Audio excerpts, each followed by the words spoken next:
मुख्यमंत्री भजनलाल शर्मा ने शनिवार को उदयपुर के दूध तलाई वन परिक्षेत्र में चंदन का पौधा रोपण कर चंदन वन की स्थापना की तथा राज्य स्तरीय वन महोत्सव का शुभारंभ किया।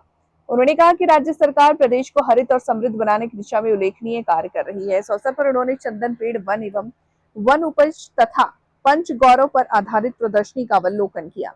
इसके बाद उन्होंने ड्रोन सीडिंग प्रक्रिया का शुभारंभ किया और वॉच टावर से मुख्यमंत्री ने उसके बाद उदयपुर शहर के बाजार में पैदल चल करके आमजन से मुलाकात की और बच्चों को दुलार किया। इस दौरान जनजातीय क्षेत्रीय विकास मंत्री बाबूलाल खराड़ी, वन राज्य मंत्री संजय शर्मा, सांसदगण, विधायकगण सहित कई जनप्रतिनिधि उपस्थित। जोर से दोनों हाथ उठाएंगे, जोर बोलेंगे, भारत माता की, भारत माता की, एक लिंगनाथ जी की, श्रीनाथ जी भगवान की, वीर शिरोमणि महाराणा प्रताप की, आप सभी की।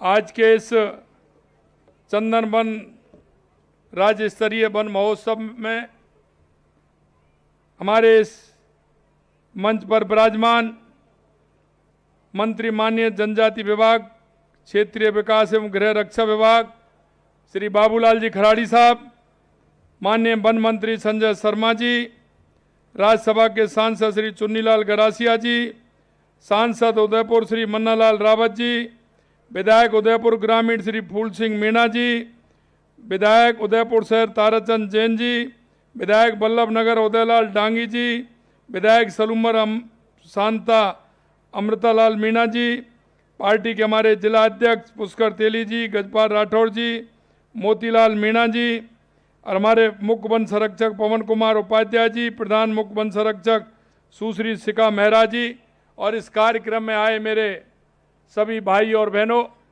सबसे पहले तो मैं आप सभी का वंदन करता हूं, अभिनंदन करता हूं, आप सभी को मैं प्रणाम करता हूं। आज का ये दिन बहुत ही महत्वपूर्ण दिन है। आप सभी जानते हैं कि आज राजस्थान के अंदर वन राज्य स्तरीय वन महोत्सव चंदन वन पौधारोपण कार्यक्रम आज उदयपुर से प्रारंभ हुआ है। मैं आपको जानकारी देना चाहता हूं कि यह चंदन वन का कार्यक्रम राजस्थान के 4 स्थानों पर होने वाला है, बांसवाड़ा, सिरोही, उदयपुर और प्रतापगढ़। और हम चाहते हैं कि राजस्थान प्रदेश चंदन जैसा महके, क्योंकि हमारी प्रकृति आप सभी देखा है।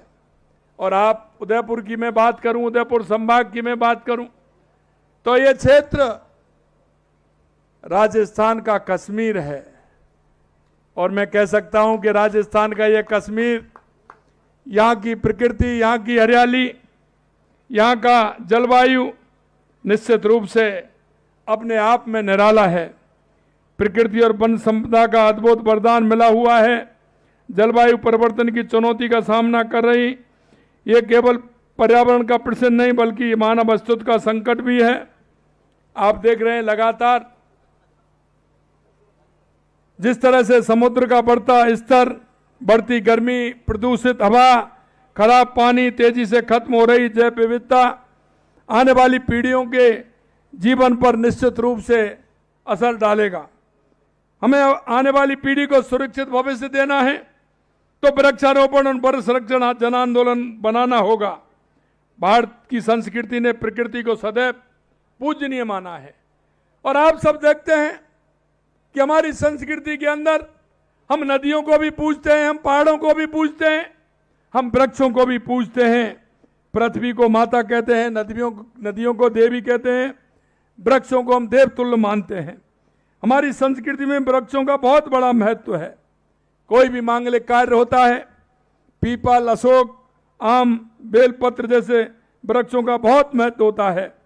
हमारी सांस्कृतिक परंपराएं, चाहे हरियाली तीज हो, बसंत पंचमी हो, महाशिवरात्रि हो, होली हो, ये सभी कहीं ना कहीं प्रकृति और पर्यावरण से जुड़ी हैं। स्कंद पुराण में कहा गया है कि 10 कुओं के बराबर एक बावड़ी, 10 बावड़ियों के बराबर एक तालाब और 10 तालाबों के बराबर एक पुत्र और 10 पुत्रों के बराबर एक वृक्ष को माना जाता है, क्योंकि हम हमारी प्रकृति को सजो के चलते हैं। यह प्रकृति हमें सब कुछ देती है। आप देख सकते हैं हमारे जीवन यापन के लिए वो सारी सुविधाएं हमारी ये प्रकृति देती है और हमें निश्चित रूप से हमारी प्रकृति का ध्यान रखना चाहिए। राजस्थान में पर्यावरण संरक्षण की ऐसी परंपराएं और मिसाल बनती हैं जो दुनिया में कहीं नहीं मिलती हैं। आज के इस अवसर में मां अमृता देवी को नमन करता हूं, जिन्होंने वृक्षों के लिए अपनी 3 बेटियों सहित 363 के साथ वृक्षों को बचाने के लिए अपने प्राणों की आहुति दे दी थी। मेरे भाइयों, हमको सोचना होगा कि जो हम सांस लेते हैं हमारी प्रकृति की देन है, जो हमें भोजन मिलता है वो हमारी प्रकृति की देन है।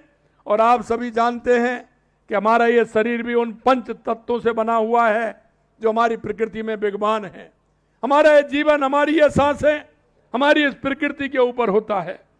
हमें इसको किस तरह से सजो के चलना चाहिए, ये हम सब के लिए चिंता का विषय है कि हम इस प्रकृति को संभाल करके रखें, इसको पूरी तरह से हम संरक्षण करते हुए चलें।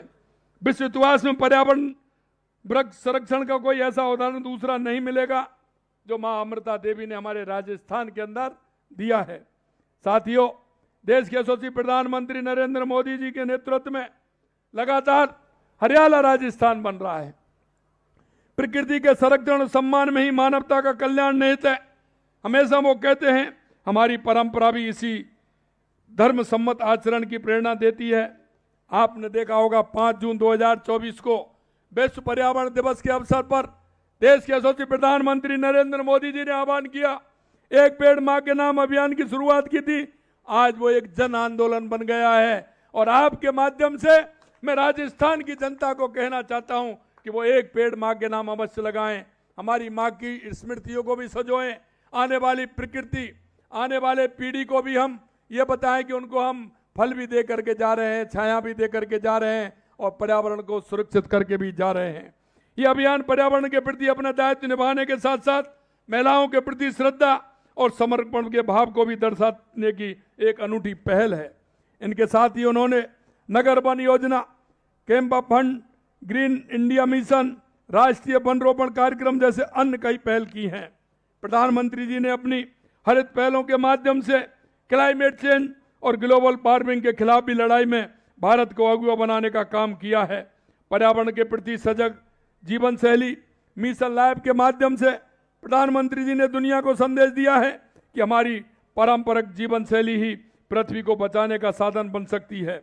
लाइफ मिशन का आज दुनिया अनुकरण कर रही है और इन सब पहलों के चलते प्रधानमंत्री मोदी जी को यूएनए चैंपियंस ऑफ अर्थ पुरस्कार से भी सम्मानित किया गया था। माननीय प्रधानमंत्री जी के इन पहलों से प्रेरणा लेकर प्रदेश में हमारी सरकार प्रदेश को हरा भरा बनाने के लिए लगातार काम कर रही है।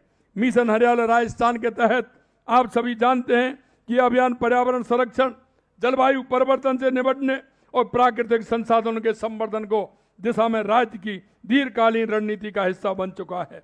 हमने मिशन हरियाला राजस्थान के तहत हमने कहा है कि 5 साल में 50 करोड़ पौधे हम लगाएंगे और लगभग हमने 2 साल में 20 करोड़ पौधे लगा चुके हैं और इस साल 10 करोड़ पौधे लगाने का हम काम करेंगे। हम आपको बताना चाहते हैं, हमारे स्थानीय समुदाय, ग्राम पंचायत, विद्यालय, स्वयंसेवी संगठन की सक्रिय भागीदारी अत्यंत आवश्यक है। वृक्षारोपण अभियान की सफलता केवल पौधे लगाने में नहीं बल्कि उनके संरक्षण और वृक्ष बनने तक की पूरी प्रक्रिया में होती है। यही कारण है कि मिशन हरियाला राजस्थान को वैज्ञानिक एवं व्यवस्थित ढंग से संचालित किया जा रहा है।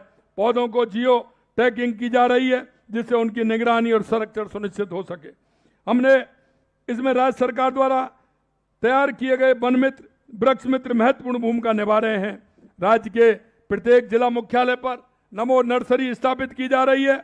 इसके साथ ही प्रत्येक पंचायत समिति स्तर पर चरणबद्ध तरीके से नमो वन विकसित किए जाएंगे।